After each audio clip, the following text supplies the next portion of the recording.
It's my pleasure to introduce our presenters for First Tuesdays today. And before that, let me go ahead and introduce our tech support team and my co-host, Carolyn Peterson. So we are very glad you could join us today. Joe and Jeremy are here for tech support. So if you are having trouble hearing or seeing what's going on, give a shout out. You can type in chat or you can call them or email them. So I'll leave that up for a minute so you can capture that information.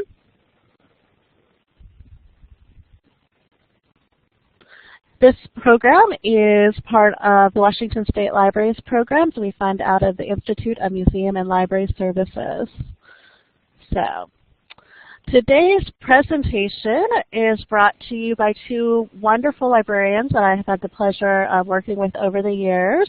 Maggie and Karen work at the Burlington Public Library, and they wrapped up a very exciting project last year, and so they are here to share with you today what they learned through this project and the great connections it helped them to make. So it's my pleasure to turn this over to Maggie and Karen. Thank you.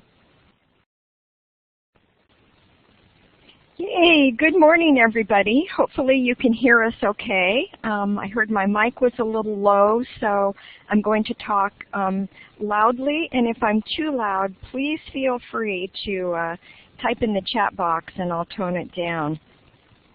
So I'm Maggie Buckholz. I'm the library director of the Burlington Public Library. I served as the grant manager for the project, handling the financial and reporting end of things. And with me today is Karen Prasse, our reference librarian. Karen worked very closely with our two other key leaders in the project. And Karen and I will be giving editorial comments and observations as we go. And we're going to leave a couple of breaks for questions, but again, feel free to put your questions into the chat box and we'll try to address these as we go as well. Also at the end, we're going to provide a link to our program, which includes the curriculum, all of the forms we developed for the project, photographs, a lot of really great information, and we'll also provide contact info in case you have questions down the road. But first things first, I want to send out a really big thank you to the Paul G. Allen Family Foundation. We are extremely grateful to the foundation for providing us the opportunity to explore this project and to create something that hopefully you can use in your libraries and heritage organizations. And before we get started, we would like to get an idea of who you are. And this is where the polling takes place. So if you would just use that check mark button and check yes, how many of you are teen librarians? Anybody a teen librarian? Got a couple of X's. How about just other kinds of libraries, librarians, or work in a public library? Okay.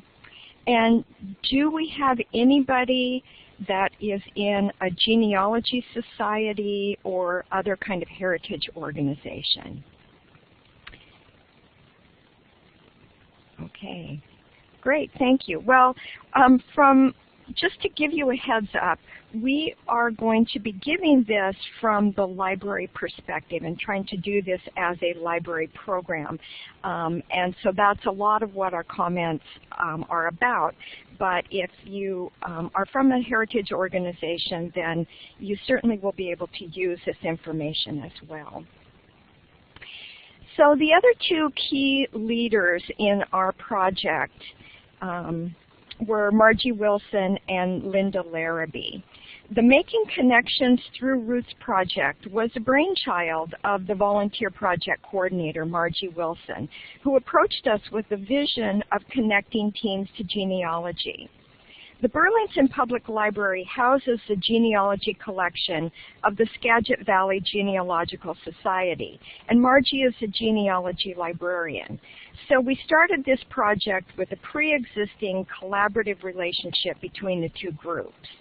And the project was pitched to the Paul G. Allen Family Foundation as a way to bridge generations, to blend traditional research with online technology, and finally as a way to connect the community with the library and increase library use over the term of the project.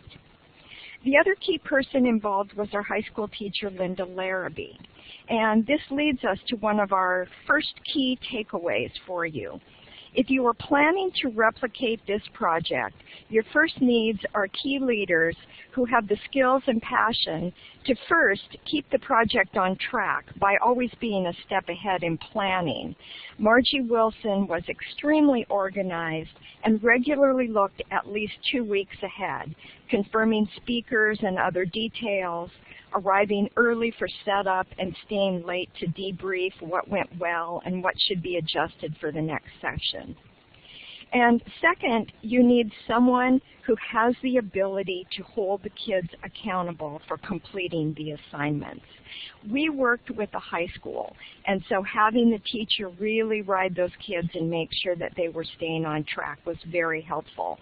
If you choose to work with a scouting group or homeschool families, make sure you've got someone who does that follow-up with the students. I'm going to give you a little bit of an overview of the project, a summary, and then we'll move into the details. The Roots project matched teenagers with genealogists in a lateral learning environment in which the students learned how to search, collect, and record family history evidence from primary and secondary sources.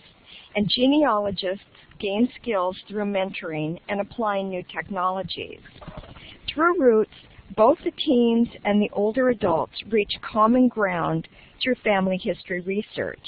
They learned from each other by sharing new technologies, new perspectives, and their diversity of experience. This side-by-side learning experience in the Roots project is what we call the lateral learning side.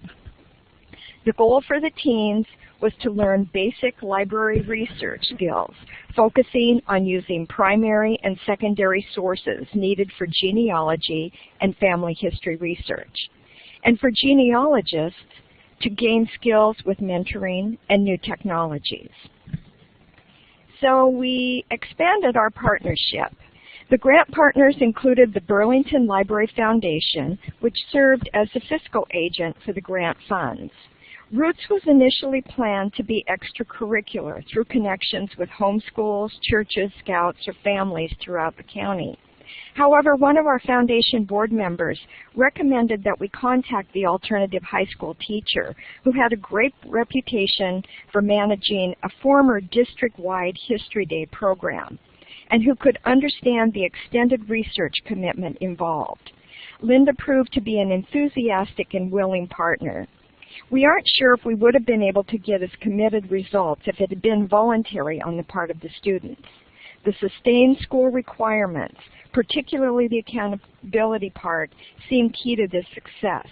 So that's why we made that recommendation for you as a result of this project.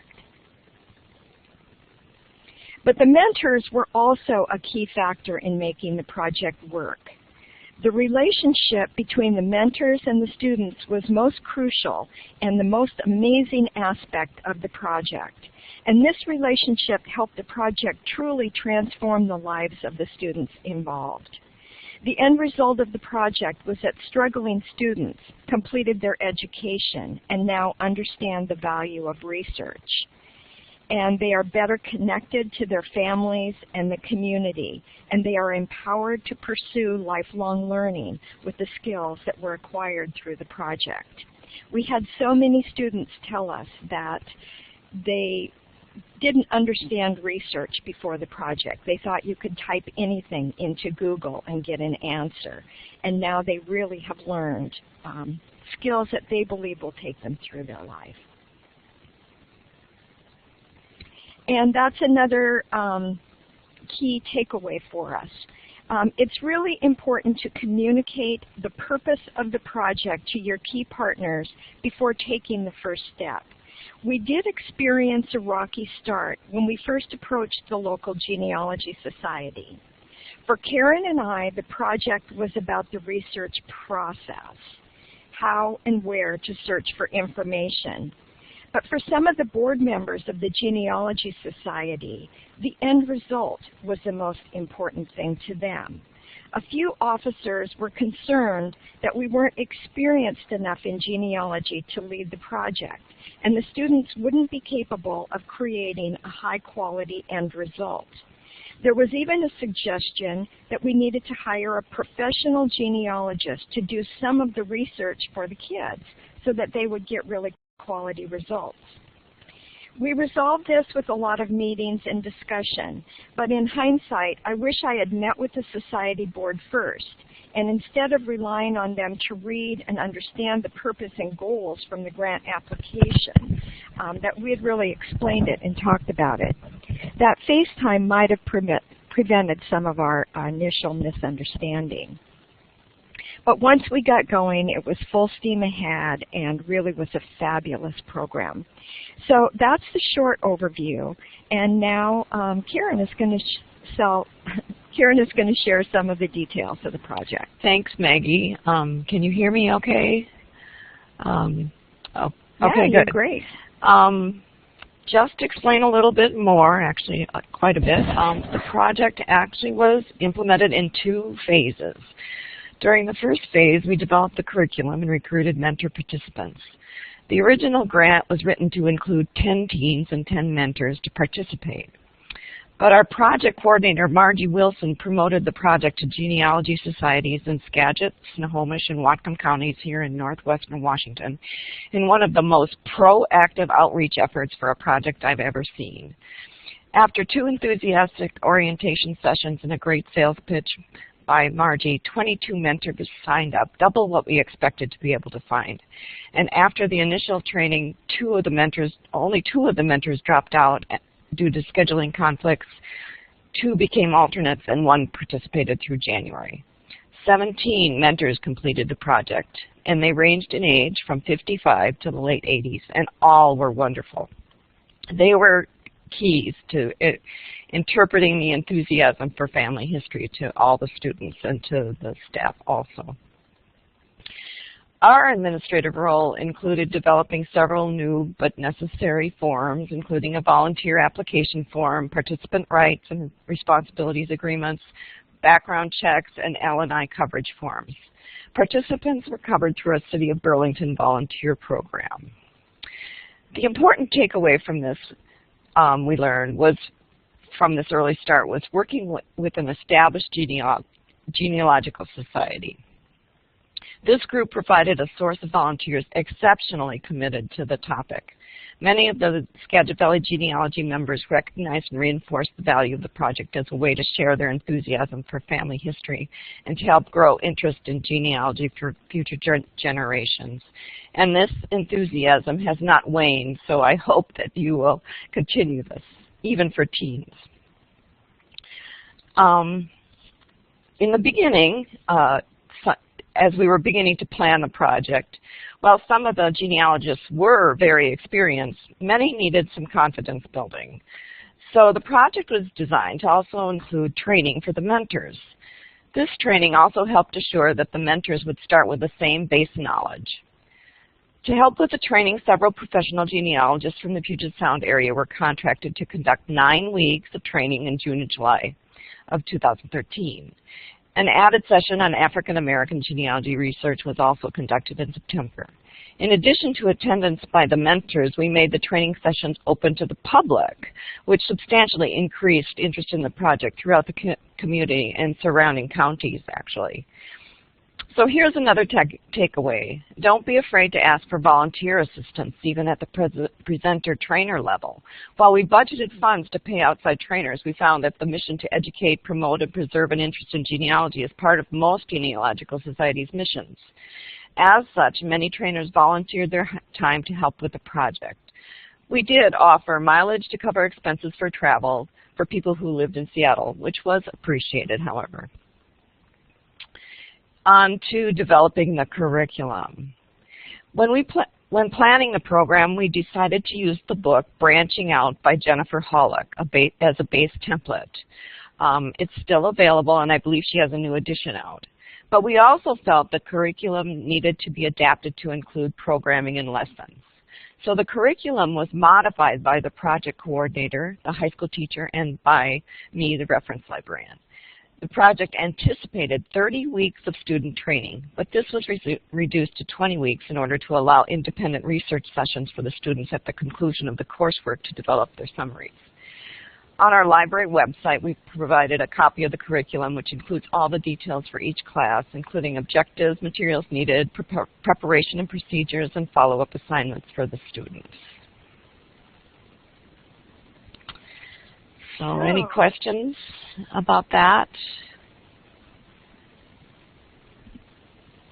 Okay, then we'll move on.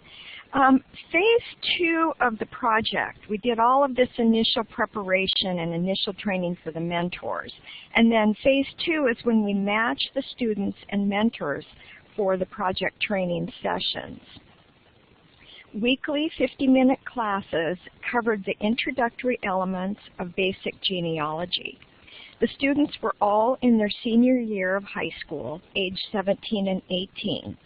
The teacher, Linda, proposed the project to her students at the end of their junior year as a senior project to begin in the fall. Of the 17 students who signed up for the program, 2 moved away and 15 students completed the project. Due to the enthusiasm shown by all participants, we decided to stretch the project to include the larger number, almost double our original plan. This did not have a negative impact on the budget, so we're pleased with the decision to be inclusive. And starting with a larger number kept the project vital despite minor attrition. Most of the class sessions at the library were taken up with training, lectures, and presentation, and so there was not much time left for applying the research skills taught. This was frustrating to both the students and the mentors alike. And so we resolved this during our project by adding 2 full days of straight research toward the end of the semester. And these were full days at the library where we fed the students lunch and they just did nothing but research with their mentors. When we do this program in the future, we think it would be better to try to flip that model, taking the training and the lecture portion into the school classroom first, and then maximizing the time with the mentors at the library for the hands-on research.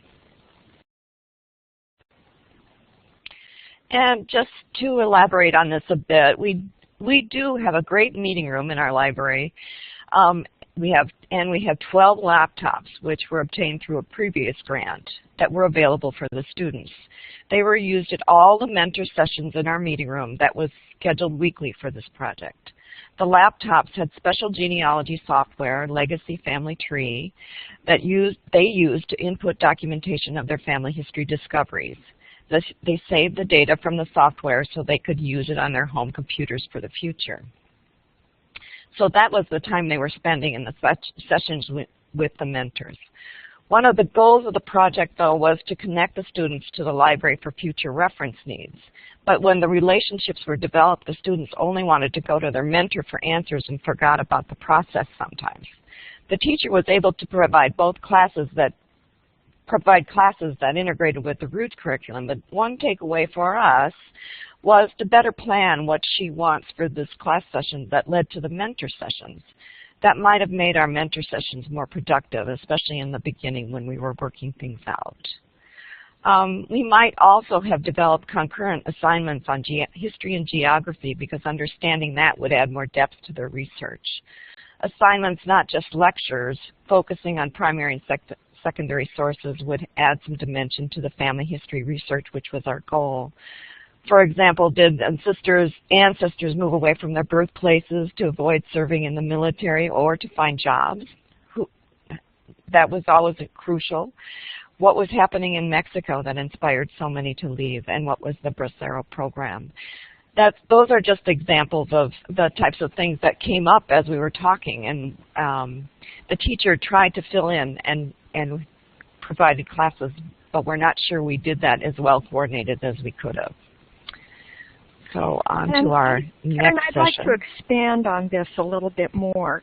Like Karen said, we really wanted the students to learn the process of going to the library for research help. And we wanted them to learn to use the resources of genealogy organizations rather than going to a specific person like a mentor for answers. Each week, the team matching depended on how many mentors and teams were present.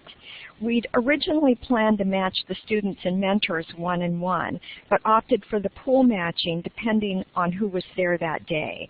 This assured that no one was left without a partner when participants were absent, and it also helped the students expand their relationship with more than just one mentor.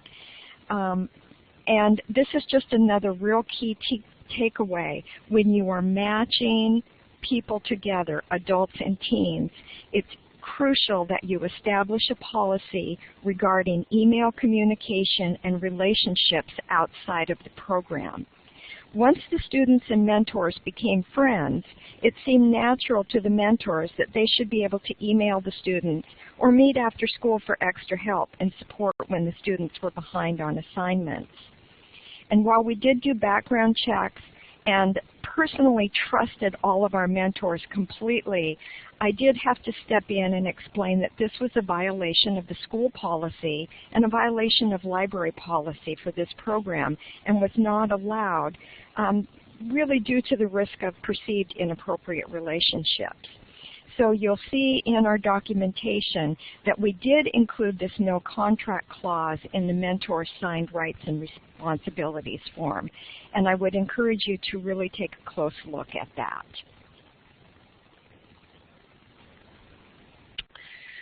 So on to more, the rest of the project.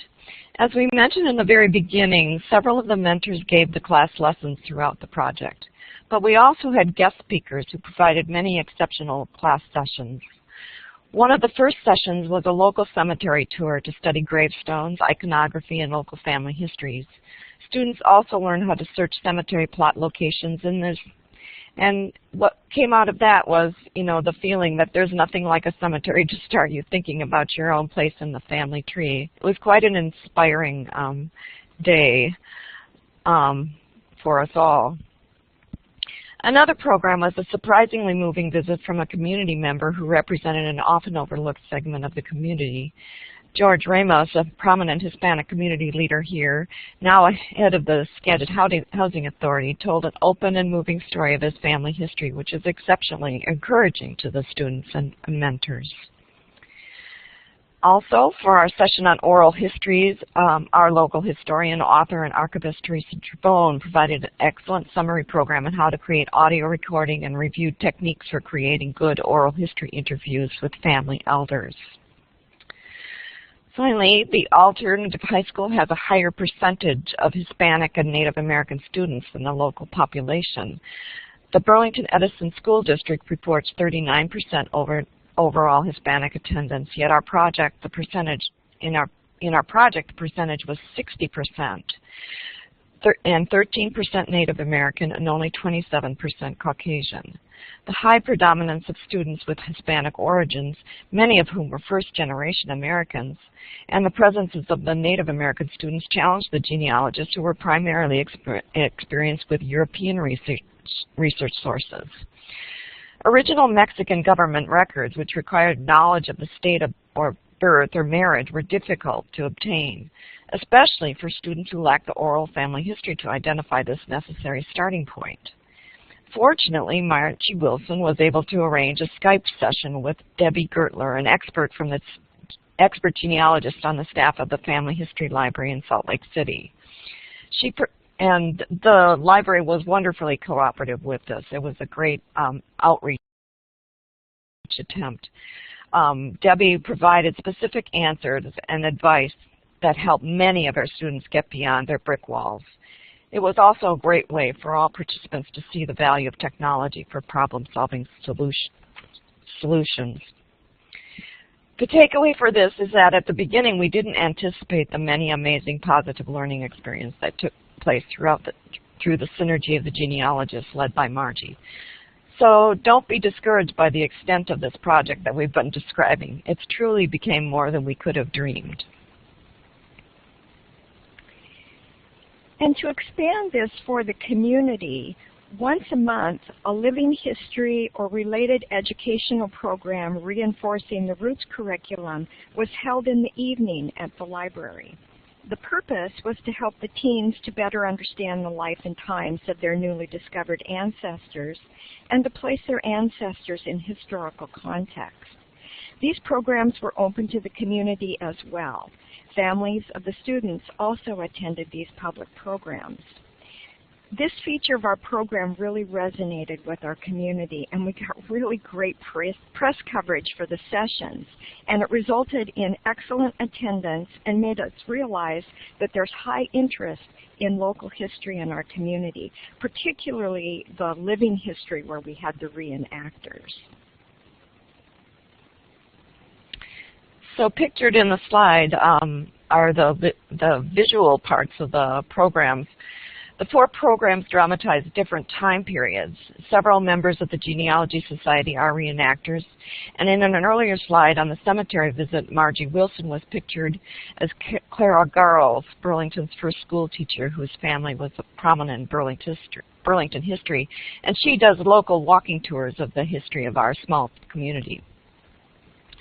And for the first performance of the Living History programs, on the Revolutionary War, another of the mentors, Barbara Johnson, portrayed Abigail Adams in a Chautauqua-type event, also in costume for the day.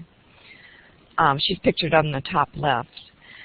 And on the topic of immigration in the 1900s, the educational theatrical multimedia group livingvoices.org performed. A young actress from that group portrayed a young Scandinavian woman and her family who moved to the Pacific Northwest in a story that spanned 3 generations of historical events. In our third program, the Washington Civil War Association reenactors dramatized the conflict between 2 brothers torn by their allegiance to the opposite sides of the conflict. This was one of our most well-attended programs that spurred much debate and controversy within the community and the community members in the audience. We are surprised at how much the Civil War still divides us in some senses. The fourth and last evening program covered the 1930s Civilian Conservation Corps. The program, entitled Tree Arming, is a Humanities Washington program in a slide lecture format by Janet Oakley, who did significant original research on the CCC experience specifically in Washington State. She's a local author and historian who used her research to develop her novel, Tree Soldier. And in the bottom right there is one of the original CCC members. Finally, at the end of the year, we all went on a field trip. For all researchers, finding all of the sources for well-documented projects always requires visits to a variety of institutions. In March of 2014, we took a field trip to Seattle to visit the National Archives Administration Office and the Seattle Public Library Genealogy Collection with its extensive volumes of directories and local histories. The goal was to experience other types of repositories for research and have a good time together, of course, and we did. Several students obtained their first documents during this trip. It's always impressive to actually see the 20-foot stacks of archival boxes containing original documents that establish primary source verification, such as school and military records, prisoners, mental institution documents, court records, government records, everything that's at the National Archives. And Carol Boswell was exceptionally helpful and prepared for the students, and it was invaluable for them to see that. At the Seattle Public Library, John Lamont, the genealogy librarian, was exceptionally helpful as well. We have a very wonderful library here, but for the students seeing the central library in downtown Seattle, it was very impressive, and the rows and rows of wonderful resources were very impressive. So that was wonderful help. At the conclusion of the training, we wanted an opportunity for the students to showcase what they had learned and accomplished. So finally, after the field trip, students had to begin to apply what they had heard from all the speakers to create their final presentations. It was at this point they had some extra time with the mentors and day-long extra sessions that we were talking about earlier. The date for the summary presentations was set, and the teens shared the results of their family research with the desktop displays of documentation, photographs, research materials. Each stood in front of the audience to describe their experience and what they learned. The parents, the Genealogical Society, library staff, high school officials, and the community joined in the celebration of the students' year-long research project and success of Roots. They were all smiles. An unexpected outcome, as shown in the project evaluations, was that the students, formerly disconnected with family, school, and society, found their place and built bridges with parents and also helped their extended families to reconnect. One grandmother, in a particularly wonderful story of one of the students in the program, reported that her grandson was really struggling in school and was socially withdrawn before the program. Now he's enjoying school and has become a pleasant child who is more engaged with his family. The grandmother actually attributed the child's growth completely to this project. So we were quite surprised with that. So it was actually quite wonderful project. So on to now, Maggie. On to the budget. Now, I don't want you to panic while I show you the project expenses.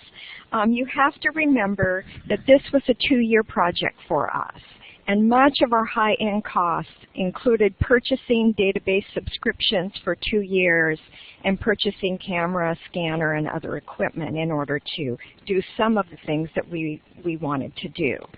If your library already subscribes to genealogy databases like Ancestry.com or is willing to write these into a reference selection budget, you won't have this expense.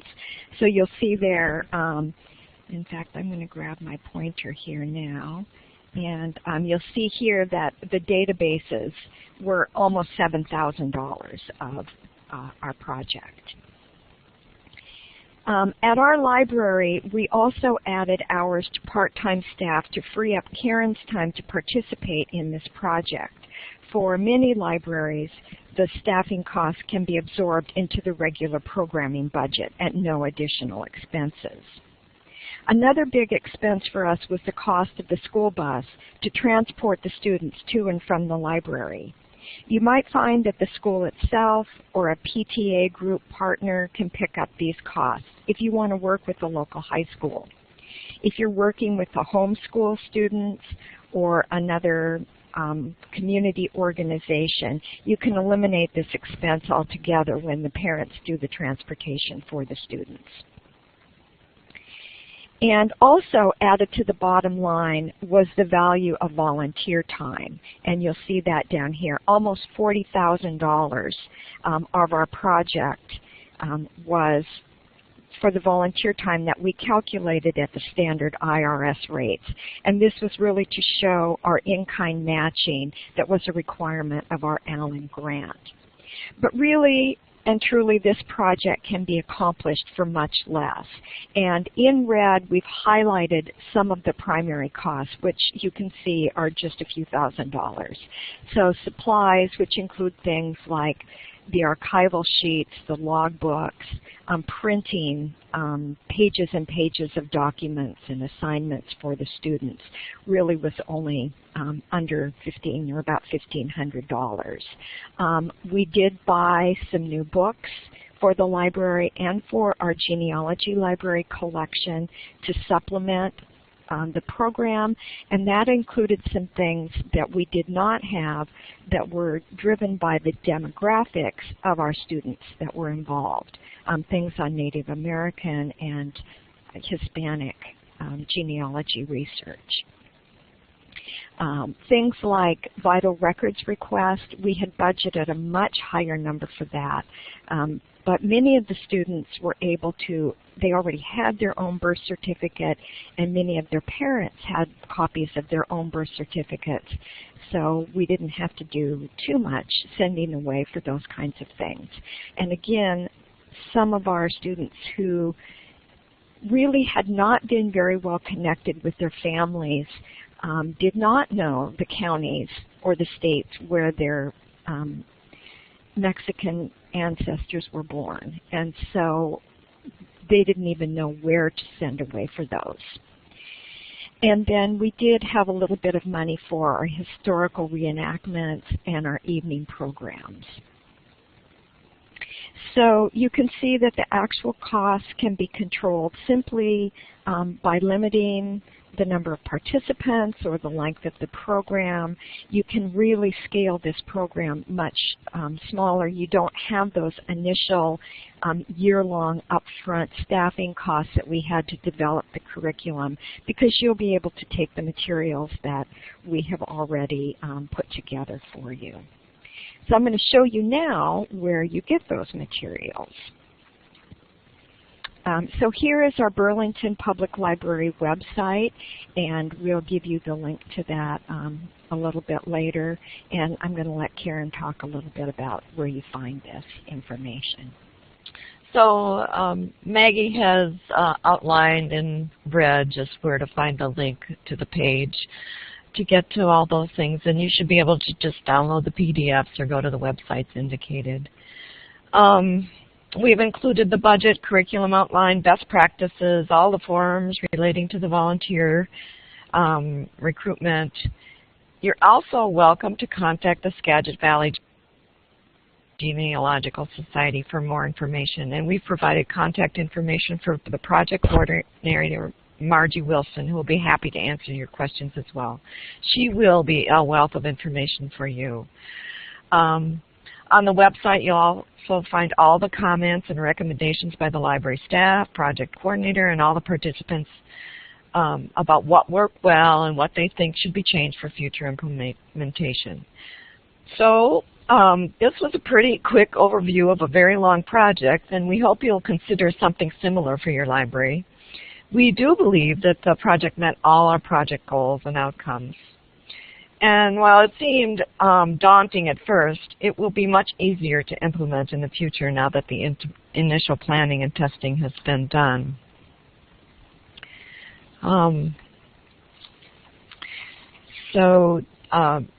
I do encourage you, you may want to consider scaling it much smaller. It can be accomplished in a shorter time frame. You can choose to leave out certain parts or emphasize other parts, depending on the content and your community's needs or interests. Feel free to adapt it. We encourage you to consider how a program like this can fit into your communities. There is extreme value in matching teens and seniors together in lateral learning. This was a life-changing project for everyone involved, I believe. And genealogy just continues to be very popular, so I would say it's a wonderful way for people to learn about society, cultures, when they can attach it to their own families. So on to, if you have any questions, I think Maggie's going to sum up, and we can try to help you more. Okay. So yes, thanks for listening. It was a quick overview. And the details are all on the website, so I encourage you to take a look there. And we're going to be uploading this slideshow as well with some of our notes and content, so you'll be able to see that. Again, we want to acknowledge the Paul G. Allen Family Foundation for making this project possible with their funding support. And you heard Karen say over and over again how surprised we were about this and surprised about that. It truly was a life-changing experience for the teens in the project, and I can't overemphasize that enough. So what I would encourage you to do is to start with their impact statements, which we have included on the website. And if that doesn't inspire you, I don't know if anything can. But just to get students to make a big life change like that, to learn about research, to learn about their families, and to really connect with their families in meaningful ways is worth this project completely. So at this point, we are ready to take any of your questions. Just raise your hand and turn your mics on or type into the chat box.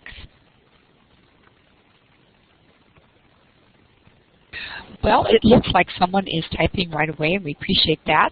And we do have, George is the person from, he's the head of the Genealogical Society, and he's going to answer any questions that you may have for his society through chat.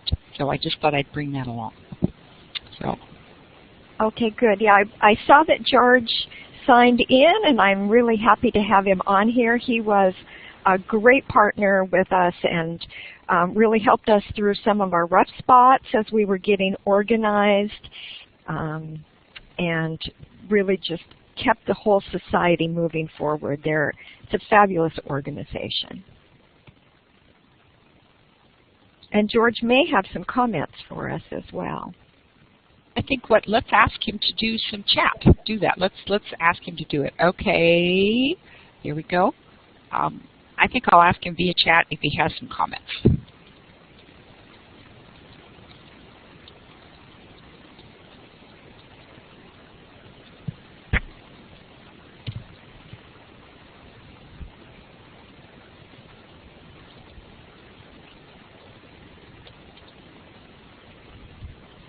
For those wanting to explore the web page there, I just put that up.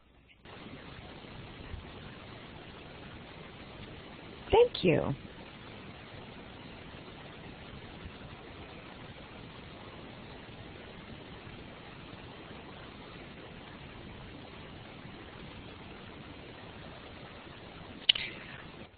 I can see that George is typing away, so it always takes a minute for things to come through.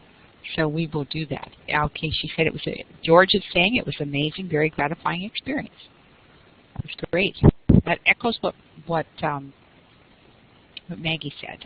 Let's see, Mickey is typing away.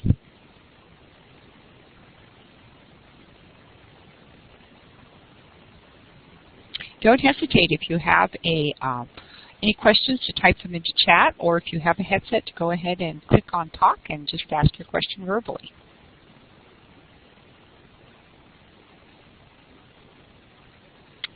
Okay, George is still typing.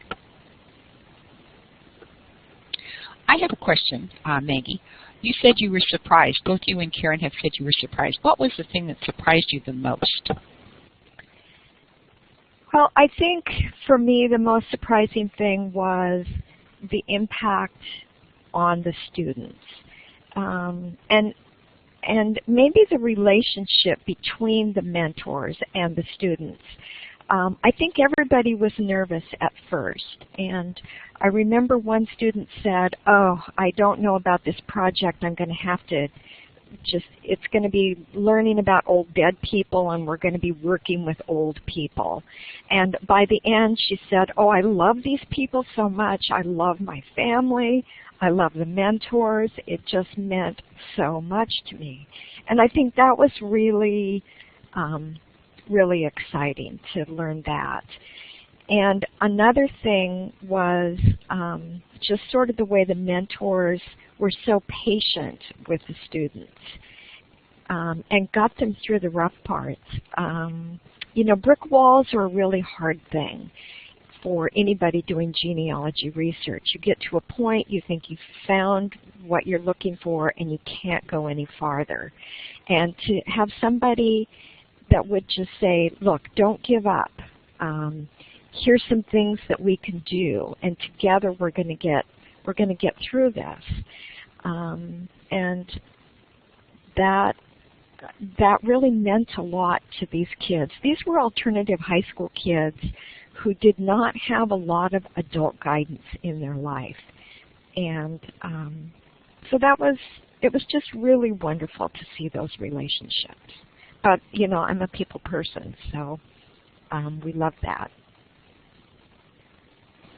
There's a question. Could you possibly, Mickey Gilmer says, she's thinking she'd like to do something, but we're a smaller city. How did you find out about available grants and monies?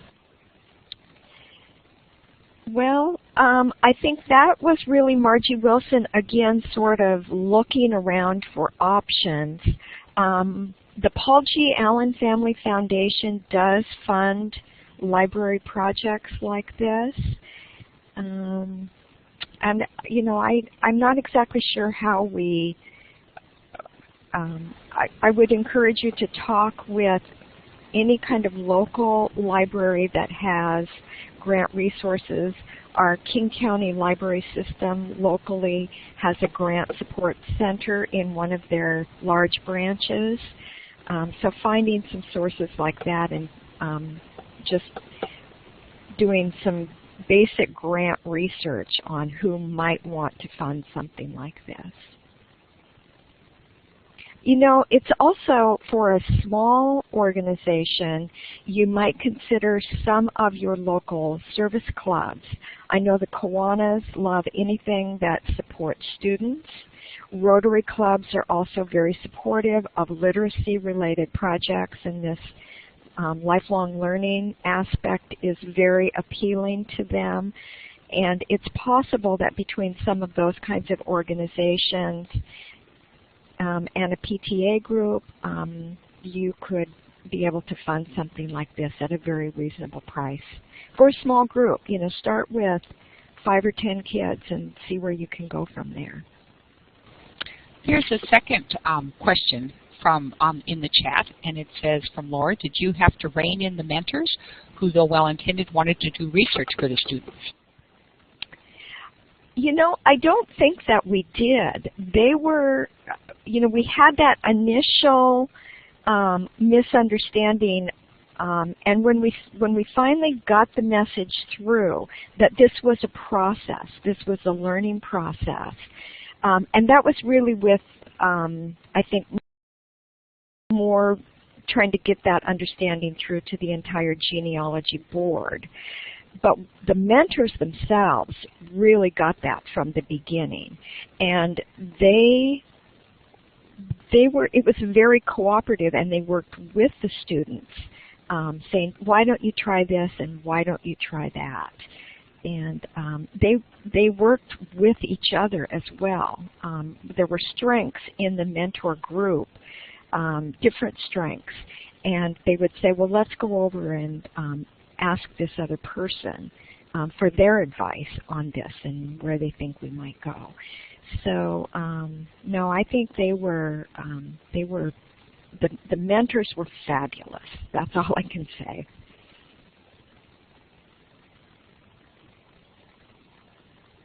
Karen, I don't know if you want to add anything to that. I would just add, just reiterate it. And you know, research simply just takes time.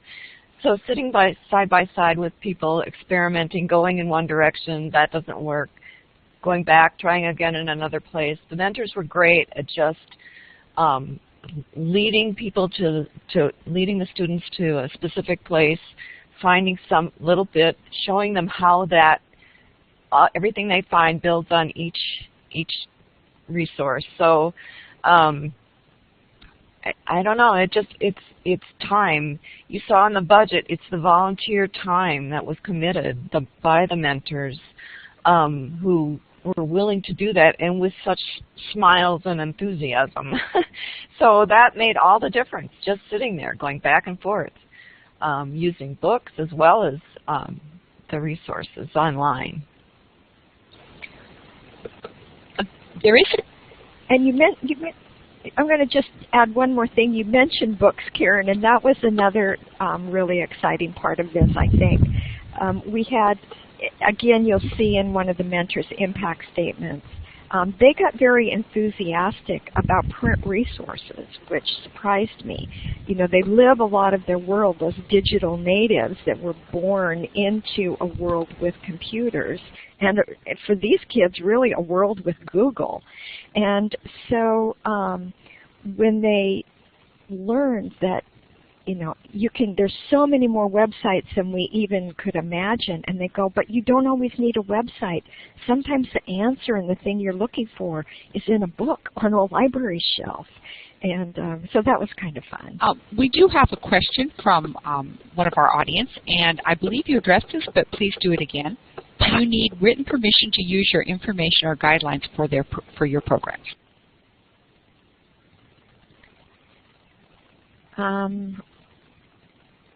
written information permission. We did, because we were using a published book by Jennifer Holek, we did contact her and explain how we were going to be using her resources, her book, and we did buy a copy for every student, and each mentor bought a copy of the book as well. So we didn't do any violation of copyright anywhere. That's a really important thing that, of course, all libraries are focused on, making sure that we're complying with that. We did have a lot of student permission forms, permission to use their photos in publicity, sharing information, but we also had a confidentiality clause written in as well. And so the mentors were very aware that there were going to be personal family history things that they were going to be learning about students. And so they signed a clause that they wouldn't be sharing this outside of the program, the personal information about people. So we tried to anticipate a lot of those kinds of things, and you'll see under that section on our website on mentor recruiting forms a lot of information about that. And you'll see also in our curriculum we did use a lot of things that we found out on the web, and we didn't reproduce those on our website. We basically tried to give you links to the original source, so we're not taking their information. I just wanted to follow up with a question, and then there's another question down below, and that is anything that's on, we're looking at your pages, your recruiting forms. Can they use anything that you have right here without emailing you for permission? All of the links to your Roots project page. Is this something they need to check in with you before they use it? No, the material there is for you to use with the one sort of clause that all of the things that we created for this project are free to use without permission for heritage organizations, genealogy societies, and libraries to adopt for a program. They may not take the information and repackage it and sell it for their own personal gain, however. So take it, it's open and it's free for everybody. But we still retain the ownership of it. I just have one comment. I suspect that as you start going through the materials, if you're really thinking about this, you'll immediately start thinking about ways that you want to focus it to your own community. So while some of the forms are universally adaptable, some of the classes you may want to drop, some of the other topics you might want to pick up or reemphasize. So I think as you're going through planning, it'll just evolve for your own community and for your own needs. You don't have to worry too much as long as you're not just packaging it, as Maggie said. So. Right. We wanted to make sure that people could just take this and use it. I mean, you don't have to use it as is either. Feel free to adapt it any way that you want. The purpose of our grant was to put this package together for other people to replicate. So please use it. Okay. There's another question from Allison, and she said, did you start with uniform ways to begin research with all mentors to use for their students, a basic method taught to everyone? Karen, do you want to take that question? Sure. I think they tried to, but I'm not sure that in the person-to-person situation that we had, it necessarily worked that way. The classes were structured to be working that way, but as research and genealogy just doesn't follow a specific pattern. Like I might have taken a couple of different tacks to doing things. I might have started specifically with census and vital records rather than with other things, but it totally depends on your genealogist people in your community and what they're familiar with, how they want to adapt it, and on your own community and how they use your own library for genealogy and what resources you have to have. So I think there's lots of ways to kind of use this as just a basic pattern and go on from there and just develop it. So the classes in the summer that were where the genealogists were trained, those were very structured, and they actually had assignments. Later on, the students in the mentoring sessions, they were slightly less, and the teacher took over most of that. So that's all I have to say. I'm going to go a little bit off with this and just give an example of how I can see that this might be used in a very simple way. One of the things that we added in after the fact, and this was something that Margie hadn't initially planned for, but kind of got the idea as we got started, and that was to do an oral history, to interview a relative and to track that, and by doing an audio recording. So we added a section in there on doing a personal narrative and doing questions. You could do a single program just on oral history.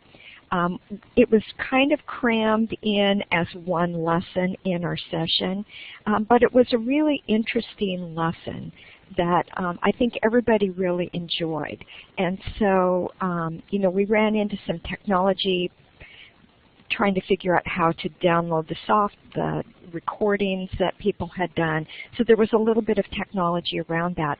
That could really be just one session. You could get some students together and say, here's a list of questions, here's the value of doing an oral history, you know, an oral narrative from a family member. Go interview your grandma, go interview Aunt Betty, and see where it takes you. And just do one session on that. It could maybe be 2 or 3 weeks, and it would be kind of a fun thing.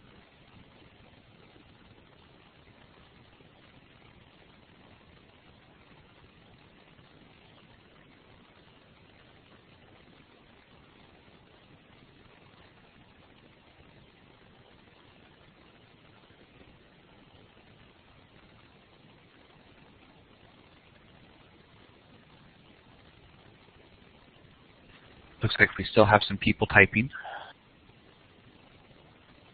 And we are officially past time for, so if anybody has to leave, we totally understand. Thank you for joining us. If you still have questions, Maggie, Karen, are you too good with sticking around a little bit to finish any of those?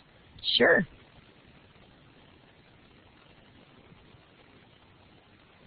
A lot of people are saying, great idea. It's been great. They love it. Yeah, I had to miss a big chunk of it trying to do some troubleshooting, unfortunately. But what I got to listen to was absolutely fascinating. It was fun to listen to.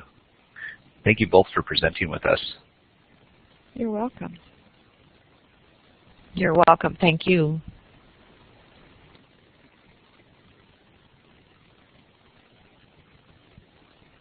Hey, Jeremy, if I click on the impact statements, will that show that to everybody, or do you need to do that?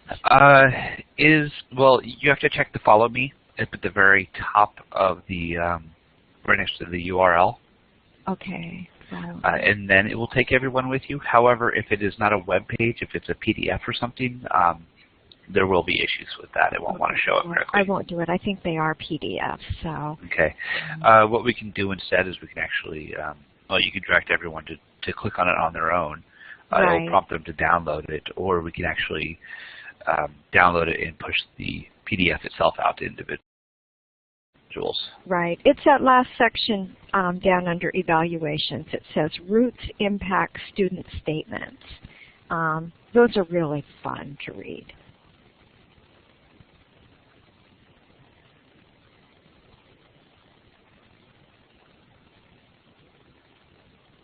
We did have one student who just really could not find any family history.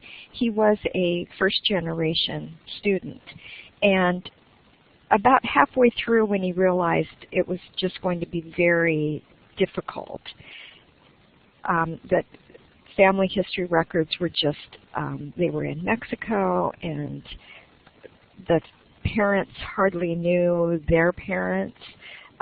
We ended up having that student choose a historical figure.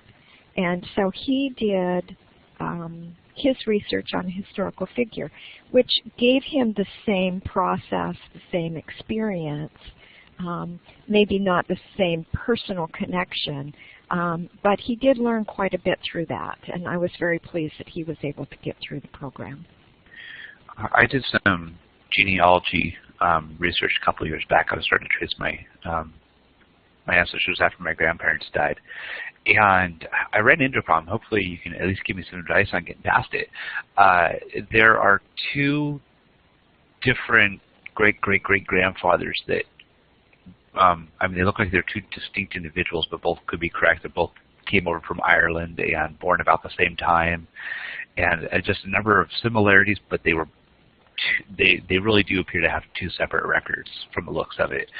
How does one weed out which one's right?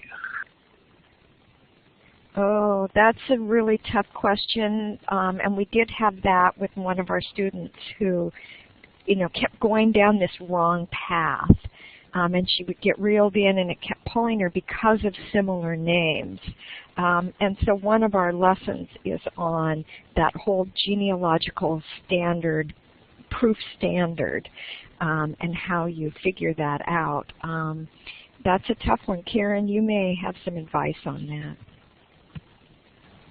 It all depends on the documentation you're looking at. So, and the best thing to do is you use your local genealogy group and take both of them to them and have them help you determine that. Sometimes I can look at the stuff and see differences or the correct or more authoritative or correct piece, but sometimes it just really needs a genealogist. Or sometimes they could be both the same person and they're just two different records. So it kind of depends. Yeah, there were a few cases. The family name is McFall, M-C-F-A-L-L, but in a couple instances it was recorded as F-A-U-L on accident. And you can see it was like, well, is this a U or an L sort of thing, where they wrote it down when you look at the handwriting, and just marked down wrong. So it kind of broadened the search a little bit for what could possibly be records that pertain to this individual. And it really started making things confusing. And since it dated back into Ireland itself, I didn't have access to any of the birth records or anything from Ireland. That's kind of what stopped me at that point. You might have to go to Ireland. That's what I might have to, So, yeah, it just really takes somebody else helping you look at it. The genealogists have these great support groups. I mean, there's Random Acts of Kindness genealogists who do all sorts of interesting things. They're up on the web. They have a little group where people will help you through things, and I don't know. So there's lots. Yeah, unfortunately, it's on hold at the moment. I've got a young son at home that we're taking care of, and it's taking 90% of my time right now. 16 months old. So as soon as he gets a little bit older and I have a little more free time again, I think I'm going to start pursuing that. I'll find some of the local groups, talk to them. This was all on my own at the time, so it was just something I was kind of interested in pursuing, and I managed to get fairly far. I was surprised at how easy it was to really start tracking things down. In a few cases, it was, you had this little bit of information, and this one over here, and this one over here, and this one over here, but when you put all the puzzle pieces together, you can figure out the answers. I see that Laura from Fairfax, Virginia, is trying not to be overwhelmed by the thought of creating this program. The only thing I can say is, Laura, please give us a call anytime that you have questions. We'd be happy to guide you through that. Do you want me to put your contact info back up? Sure. You can have slide with that. Yeah, that'd be great. There we go. So it looks like everything's actually kind of quieted down here. Okay. Thank you, everyone, for joining us. One last call for questions.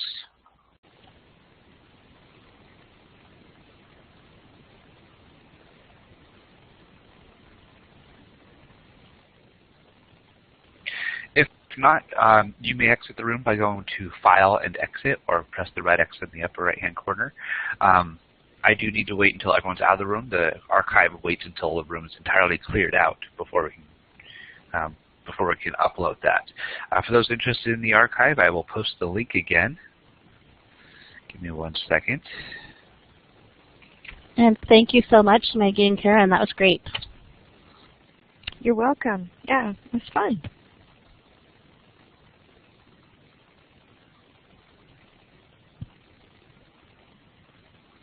Yeah, I'll take my chance here to say hello, Maggie and Karen.